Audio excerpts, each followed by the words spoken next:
So today we're going to be looking at using Google assignments within Canvas. So this is a specific type of assignment. So just like any other assignment, we're going to hit the plus button to add it, make sure we're in assignment, create assignment, and we'll call this sample Google assignment. And so we'll go ahead and add it, hop in there, and we'll go ahead and edit it as well. So the setup for this assignment is almost exactly the same as it is for any other assignment. You can put any directions you want in here. Usually with a Google assignment, I leave it alone because what a Google assignment is where it kind of is a cross between Canvas and Google Classroom.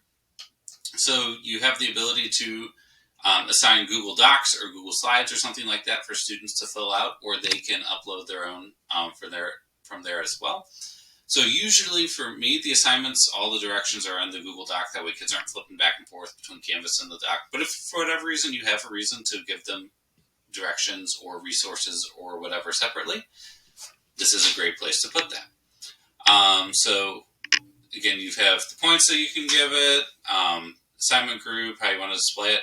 The big difference between this assignment and every other one is going to be the submission type. So online is for all of the internal Canvas stuff. External tool, this is what we're going to use for the Google assignment. So external tool connects to external tools or different types of things that are outside of the realm of standard Canvas. There are a lot of things linked here. Google Assignments is really the only one that 90% of people are going to use. So when we click on external tool, it says enter a find. So we're going to find one. Then it comes up with a big list of stuff for us to do. Not sure why Facebook's popping up there. My computer's acting a little weird. So you want to scroll down.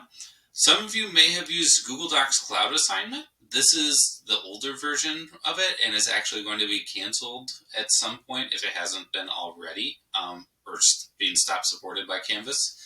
So we're just going to look at Google Assignments. So we'll click on that. We need to allow Canvas and Google to link with each other. So link. So when that opens up, you're going to be greeted by this screen here. And you've got a few different options. First of all, check plagiarism. So that's going to look for, any kind of plagiarism that may have happened. This is not as good as Turnitin, so if you've used Turnitin for stuff before, keep using that if you're wanting to, keep your kids from cheating. But just for maybe an everyday sort of thing, this will work just fine. So you can check that if you want to turn it on, or leave it off if you don't want to deal with it. Then files, this is the big part of it. So you got two different options. One is going to be attach. So this is going to attach something from Google Drive, so it does have to be within your drive. If it's not there, then you're going to have to do something to get it in there. So let's say I wanted to have students have a copy of these bell ringers. So I'm going to go ahead and hit the add button, and it's going to add it in so that each student will get a copy. So for those of you familiar with Google Classroom, this is looking probably pretty familiar. You can also, with Google Assignments, add multiple things to that assignment. So maybe I wanted them to do that, and then I also wanted them to collect some data about something.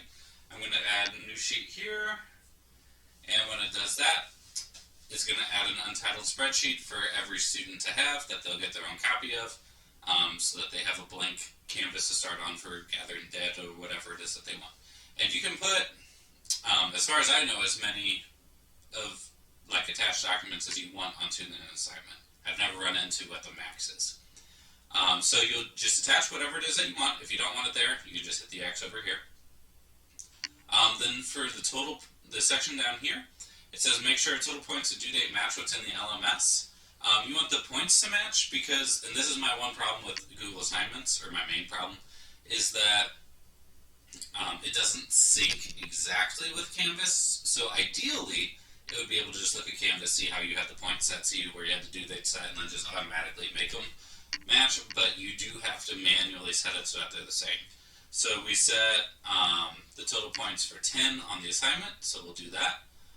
Due date, we're going to have this set for the 12th, and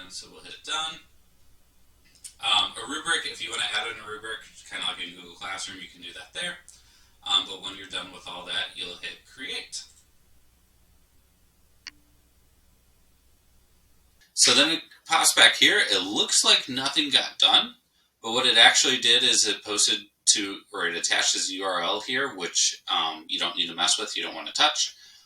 There's also this load in a new tab. If you leave that checked, that means it's going to pop up with a button when students open the assignment to load it into a new tab. If you uncheck that, they're going to do it within Canvas itself.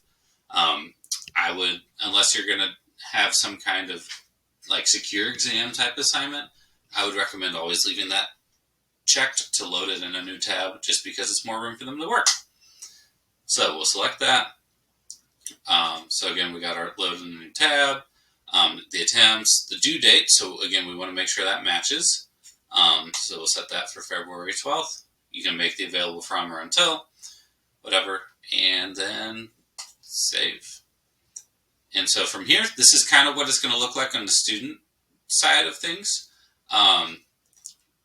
where they'll click this button and it'll open it up. So to grade with Google Assignments after you've assigned them, there are two different ways that you can get to it, or actually multiple ways. If it's in the to-do list, you can click it in the to-do list. If you're on the assignment itself, the quickest way is to hit load assignment in a new window. So when you do that, it's going to automatically pop up with all the stuff there. If you go to it from your to-do list, it'll open it up in SpeedGrader. So if we're in SpeedGrader and we go to somebody who has a submission,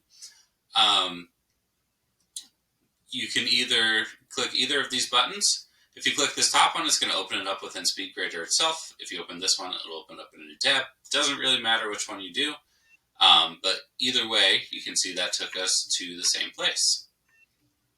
So within here, in order to grade it, if there was somebody who had turned it in that hadn't gotten it graded yet, there would be like a submitted or something like that here.